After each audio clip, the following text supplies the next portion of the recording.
সম্ভব না। এই যে আল্লাহ তাআলার কুদরত, এগুলো আমরা কখনো চিন্তা করি? কথা বলেন, চিন্তা করি? চিন্তা করি না। চায়ের দোকানে বৈশা কার ছেলে কি করছে, কার মেয়ে কি করছে, কার বউ কি করছে, দুনিয়ার রাজনীতি, অথচ একটা ভোট দেওয়া ছাড়া তার কোনো যোগ্যতা নাই। দুনিয়ার বাজে কথা বলে সময়গুলো নষ্ট করতেছেন। মনে করবেন কবরে যাওয়ার পর থেকে আপনার এই হিসাব নিকাশ শুরু হয়ে যাবে, তখন আফসোস করবেন কেন আমি মানুষের বিবাদ করেছি। আমার মুর্শিদ কেবলাজান বলছে, বাবা যতক্ষণ মানুষের গীবত করবেন ততক্ষণ আমার আল্লাহর নাম নেন। সুবহানাল্লাহ। আমার মুর্শিদ কেবলাজান জীবনে কোনোদিন কোনো মানুষের গীবত করেন নাই। শুধু আল্লাহ তাআলার কথা, আল্লাহ রাসূলের কথা, আহলে বাইতের কথা, ওলি আল্লাহর কথা, আমার রাসূলের প্রেমের কথা ছাড়া কোনো কথা তার মুখে ছিল না। তাই গীবত করবেন, এতে আপনার কি হবে? আপনার আমলনামার গুনাহগুলো, আপনার আমলনামার সওয়াব, যার গীবত করবেন তার আমলনামায় যাবে, আর যার গীবত করবেন তার গুনাহ আপনার আমলনামায় আসবে। এখন আপনি ভাবেন যে আপনার সওয়াবগুলো কি মানুষের দিবেন? যদি দিতে মনে চায় আপনি গীবত করেন, সমস্যা নেই। আমার আল্লাহ তাআলা বলেন, আসিয়ামু জান্নাম, রোজা হলো জাহান্নামের ঢাল স্বরূপ। যে জাহান্নামের কথা বললাম, ছোট্ট একটা বর্ণ দিলাম, জাহান্নামের যে আযাব তার যারা পরিমাণ বর্ণ দিতে পারি নাই। আবার আল্লাহ বলেন, আসিয়ামু জান্নাম, এই রোজা হলো ওই জাহান্নাম থেকে ঢাল স্বরূপ।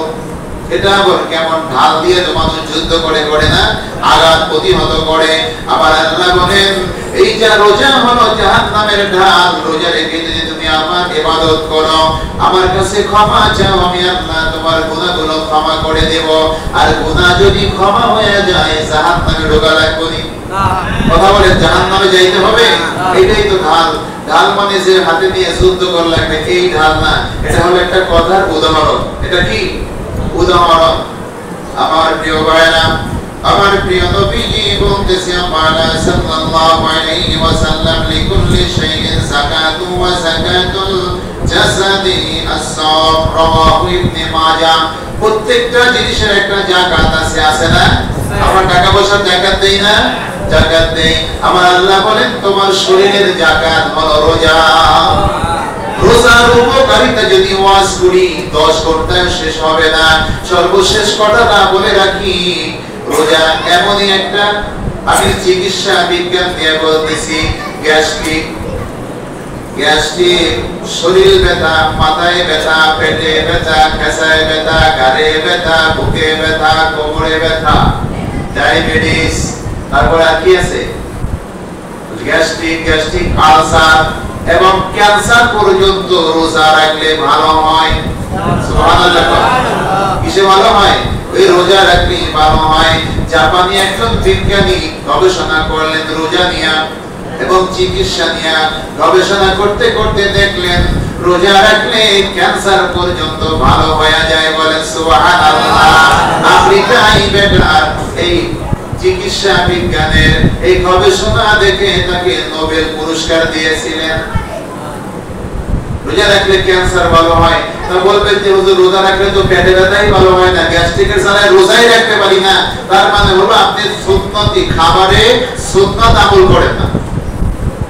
আপনি সারাদিন রোজা রাখেন, সন্ধ্যার পরে এক গামলা নিয়ে বসেন, ছোলা ভাজা, পেঁয়াজু, তারপরে যে শুকনা মরিচ, বিভিন্ন ধরনের খাবার নিয়ে এক গামলা নিয়ে আপনি বসবেন। আপনি খাইয়া ঢেক বলতে পারেন না, তারাবি নামাজ পড়তে আপনার কষ্ট হয়। এর নাম তো খাওয়া না। আমার দয়াল নবীজি বলেন, খাবার হলো 3 ভাগে খাইতে হবে। পেটকে 3 ভাগ করো। কয় ভাগ? জোরে কর না। ভাই কইলে তো খাবার আটকে রাখতেছে না। খাইয়ে না, আপনার খুশি। আপনি খাইলে পরিমাণ মতো খাইলে সুস্থ থাকবেন, অপরিমিত খাইলে আপনি অসুস্থ হবেন। তাতে আবার কি? বলতে তো টাকা লাগতেছে না। পেটকে কয় ভাগ করতে হবে? যদি বলেন না কয় ভাগ? এক ভাগ হলো খাবার, হালাল খাবার। 2 নম্বর হলো, দ্বিতীয় ভাগ হলো পানি অথবা শরবত, আর তৃতীয় ভাগ খালি। চিন্তা করবেন যে আমি সারাদিন রোজা রাখছি, খাবো না। এমন খাওয়া খাইবেন যে গ্যাস্ট্রিক আরো বাড়বে। এর নাম তো খাওয়া না। আপনি খাইবেন নবীজির সুন্নাত অনুযায়ী। আল্লাহ তাআলা বলেন, কুলু ওয়াশরাবু, তুমি খাও এবং পান করো। ক্ষুধা লাগলে খাওয়া এবং পান করাও ফরজ। সুবহানাল্লাহ। ওয়াক্ত হইলে নামাজ পড়া যেমন ফরজ, ক্ষুধা লাগলে খাবার খাওয়াও তেমন ফরজ। আপনার যদি ক্ষুধা লাগে, পেটের মধ্যে শোষো করে, এত ক্ষুধা লাগছে, আপনি নামাজে দাঁড়াইলে নামাজ ওইভাবে হবে না।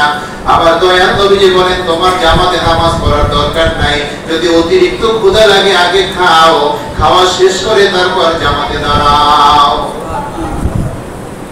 এই খাবার কেমনে খাবো এটা কোরআন শরীফে আয়াত লেখা নাই, আমার আল্লাহ রাসূল হাদিসের মধ্যে বলে দিয়েছেন যে তুমি খাবে, খাবারের পেটটা 3 ভাগ করে, 1 ভাগ খাবার, 1 ভাগ পানি আর 1 ভাগ খালি রেখে খাও।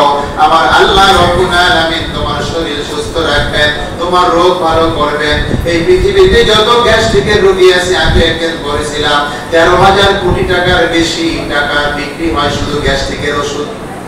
আমি বলি নাই, বাংলাদেশে যারা ওই গবেষণা করছে, মানে ওরা কি বলে তদন্ত করে বের করছে 13,000 কোটি টাকার বেশি গ্যাস্ট্রিকের ওষুধ বিক্রি হয়েছে 1 মাসে। তো এই টাকাটা আমাদের পকেট থেকেই তো যায় না? কেন যায়? আমরা সুন্নতের আমল করি না, সুন্নত অনুযায়ী চলি না।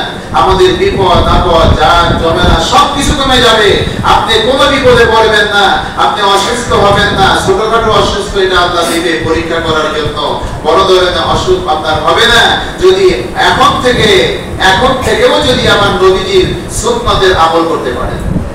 যত বিপদ আছে আপনার আর আমার, এটা আমাদের নিজের কামাই করা, এটা কোরআন শরীফের কথা, আমার কথা না। রাগ করেন না, রাগ করে কোনো লাভ নেই। আল্লাহ বলেন তোমাদের যত বিপদ আপদ জলে এবং স্থলে আসে, এটা তোমাদের 2 হাতের কামাই। তাই মনে রাখবেন, আমরা এখনো যদি আমার নবীর সুন্নতের আমল করে চলি, তাহলে আমার নবীজিকে ভালোবাসা হবে, আমার নবীজির সাথে জান্নাতে থাকতে পারবো, দুনিয়ায় শান্তি হবে, আখিরাতেও শান্তিতে থাকতে পারবো। আর যখনই আমরা নবীর তরিকা থেকে বিচ্যুত হয়ে যাব, তখন দুনিয়ায় অশান্তির কোনো শেষ থাকবে না। আমি তাফসিরে মারিফুল কোরআনে পড়ছিলাম একটা হাদিস, আবার আল্লাহ তাআলা বলতেছেন, হে আমার প্রিয় নবী, যখন দুনিয়ার মানুষ আমাকে বাদ দিয়া যখন দুনিয়ার মানুষের উপরে তারা কি করে নির্ভর হয়, দুনিয়ার মানুষকে তারা খোদা ভাবে, তখন তাদের উপরে আমি এত আযাব দেই, তাদের উপরে আমি জালেম সরকার চাপায় দেই, তাদেরকে আমি কষ্টে রাখি। আর যখন দুনিয়ার মানুষ আমার উপরে ভরসা করে, আমার হুকুম মেনে চলে, আমি আল্লাহ তাদের উপরে ন্যায় শাসক নির্বাচন করে দেই, তাদের উপরে শাসক ন্যায় বিচার করে, তারা কষ্টে থাকে না। এটা কার হুকুম? এই আসমান কার? জমিন কার? আমরা কার হুকুমে চলবো? আল্লাহর হুকুমে। এটা সর্বক্ষেত্রে, কোন ক্ষেত্র এমন কোন ক্ষেত্র নাই যেখানে আল্লাহর হুকুম নাই, যেখানে রাসূলের হুকুম নাই, এমন কোন ক্ষেত্র নাই, সব জায়গায় আছে। আরেকটা হাদিস বলে শেষ করব। হাদিসটা হলো, আমার আল্লাহ রাব্বুল আলামিন বলতেছেন যে যারা তারাবি নামাজ পড়ে না, কথা কথা আমরা তারাবি নামাজ পড়ি, আমার আল্লাহ বলে রাত্রে যারা সিজদা দেয়, তারাবি নামাজ রাতে পড়ি না দিনে? রাতেই তো পড়ি। যারা পড়েন না তারা মনোযোগ দিয়ে শুনবেন, যারা পড়েন তারাও শুনবেন। আল্লাহ তাআলা বলেন, তাহার প্রত্যেকটা সিজদার পরিবর্তে আমার আল্লাহ তাআলা তাহাকে ১,৫০০ বছরের সওয়াব দান করবেন। ১,০০০ বছর, ১,৫০০ বছরের সওয়াব দান করবেন। বেহেশতের মধ্যে ইয়াকুত পাথরের একটা বাড়ি নির্মাণ করে দিবেন। ওই বাড়িখানির ৬০,০০০ গেট থাকবে, বলেন সুবহানাল্লাহ। ৬০০০ গেট, ৬০,০০০, ৬০ না ৬০ মানে ৬০, বুঝেন নাই?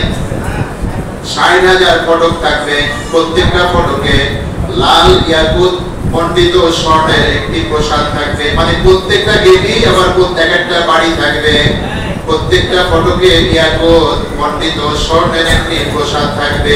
যে ব্যক্তি প্রথম রমজানের রোজা রাখে, আল্লাহ তাআলা তার অতীত রমজানের ওই তারিখ পর্যন্ত সকল গুনাহ মাফ করে দিবে। যারা রোজা রাখছি আমাদের গুনাহ মাফ হয়ে গেছে, যারা রাখেন নাই তাদের কিন্তু মাফ হয় নাই। এখনো রাখেন, রোজা রেখে আল্লাহর কাছে মাফ চান, আল্লাহ মাফ করে দিব।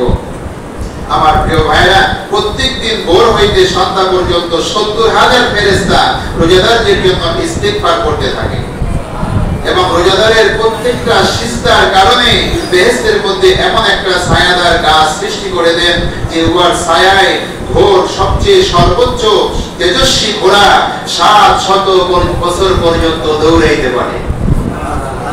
সুবহানাল্লাহ কইয়া না, আমার মনে হয় লাগবে না, তাই না? 700 বছর পর্যন্ত একটা ঘোড়া দৌড়বে, এবার একটা গাছ আল্লাহ তাআলা সৃষ্টি করবেন কিসের কারণে? হ্যাঁ, আমার প্রিয় ভাইরা, সওয়াবের কোনো শেষ নাই। তাহলে আপনার রোজা কি ছাড়বো না রাখবো? যারা স্ত্রী আছে, অনেকের আছে ছেলে মেয়ে, কয় শরীর নষ্ট হয়ে যাবো, সামনে পরীক্ষা, এখন রোজা হুজুর আর রাখবো না। এটা কি রোজা হুজুরের হুকুম নাকি? হ্যাঁ, কার হুকুম? আল্লাহর হুকুম। আল্লাহর কাছে যায় কয় যে আল্লাহ পরীক্ষা ছিল, রোজা রাখতে পারি নাই, শারীরিক তখন দেখবেন যে কেমন লাগে। মনে রাখবেন, আল্লাহর হুকুম না মানলে অশান্তির কোনো শেষ নাই, আর আল্লাহর হুকুম মানলে শান্তির অভাব নাই। আল্লাহ তাআলা যেন আমাদের সবাইকে সুস্থ রাখেন, রোজা রাখার তৌফিক দেন, রমজানের সকল নিয়ামত আল্লাহ তাআলা আমাদেরকে যেন দান করেন, আমিন।